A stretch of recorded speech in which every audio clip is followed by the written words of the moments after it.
There's a lot of industries right now who are banking on you to be mentally ill, bogged down with trauma and past stuff that you haven't dealt with. They're making a lot of money off of sick people. You don't want to be one of those people because you don't actually know these tools. You don't know how to regulate yourself and you don't know how to take control of your life. When you are in control of your emotions, you can't be manipulated by them. With social media and video games and all the ridiculous crack, cocaine food that we're eating, like everything is just so overstimulating. It really fucks up my dopamine. Periodically, I have to do this whole entire routine so that I don't fall back into this crippling state of depression. If you're someone that is just so fucking overstimulated, someone is constantly trying to get a reaction out of you, you just feel so numb. This is what I do to regulate my emotions. So number one, when I start to notice that I am overstimulated or I'm starting to get numb, the very next day I will get up and I'll go for a run or I'll do a workout. After I do a workout, then I'll come back inside and take a cold shower. After I take a cold shower, I'll sit down in my room and do a 10-minute breath work. So basically the Wim Hof method is 30 breaths. So inhale, exhale through your mouth, completely exhale, hold for 30, 60, 90 seconds each time. Breathe in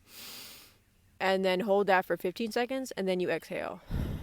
And after that, I will meditate for 20 minutes and then I will journal. And for the journal exercise, I usually just do the morning pages, which is a brain dump exercise that Julia Cameron came up with from her book, The Artist's Way. While I'm journaling, something usually comes up. Whatever gunk is inside of me, like whether it's like anger or it's apathy or it's just self-pity, it could be a number of things. Sometimes it doesn't happen until later in the day. Sometimes I'm talking with family or friends and then something comes up in conversation. At work, somebody says something that triggers me and I'm like, damn, why'd they say that? And then I'm like, a better question is, why did I react the way I did when they said that to me? Like, what does that tell me about where I am and what my thought process is? And reality gives you so many opportunities to investigate yourself. Everything is really just creating pushback so you can discover who you are. Your subconscious mind that houses like 85% of your thoughts, memories, and childhood stuff doesn't communicate the same way that your conscious mind is. Your conscious mind will give you pretty clear and concise, actionable thoughts. Your subconscious mind kind of gives you these warped images or colors, sensations. You have to learn how to speak your subconscious mind's language in order to decipher the information that is coming to you. It's a lot more subtle and it's a lot easier to just repress it. So that's what we want to avoid. These are the things that really make or break your human experience, is whether or not you're dealing with this stuff. Like there's a lot of industries right now who are banking on you to be mentally ill, unstable, depressed, insecure, bogged down with trauma and past stuff that you haven't processed or dealt with, and like they're making a lot of money off of sick fucking people. So you don't want to be one of those people, a lamb led to slaughter, because you don't actually know these tools. You don't know how to regulate yourself and you don't know how to take control of your life. When you are in control of your emotions, you can't be manipulated by them. And if you don't become the master of your emotions will master you. And then the last thing that I do, I'll start doing gratitude practice every night before bed. Just remind myself of like who I am, what I have overcome already, the blessings in the present moment. And then I'll write affirmations to remind myself what I'm moving towards. I also use the Parrot app and I listen to my affirmations while I'm sleeping. In the morning, I also hear them when I'm waking up. That's basically what I do to regulate my emotions. When I start feeling like the heebie-fucking-jeebies, my mom calls it the heebie-jeebies, I honestly feel like I want to fucking stab somebody. Everybody needs to get the fuck out of my way. Everybody experiences emotions differently. I'm a very dramatic and intense person, and I don't want to project that onto other people, so I try to make sure that I'm taking accountability over my own emotions, because that's something that a lot of women need to understand. You need to learn how to process your emotions. You need to learn how to deal with these stories and narratives that are following you around throughout your life, because other people are not responsible for that shit. Oh, they should understand your situation. They don't have to do shit. Like, they don't owe you shit. This is your life. So you have to decide who you're going to be in this life, how you want to show up, and like what you will and will not do. And honestly, social media is one of those really big triggers. Social media can really trigger dysregulation. You're having too many energy exchanges with people without decompressing or just like shedding all of that shit off of you. You can just start getting really bogged down and drained. All this really requires is like self-awareness, and over time it gets easier and easier to notice when these things are happening. So thank you so much for watching this video. I hope it was helpful.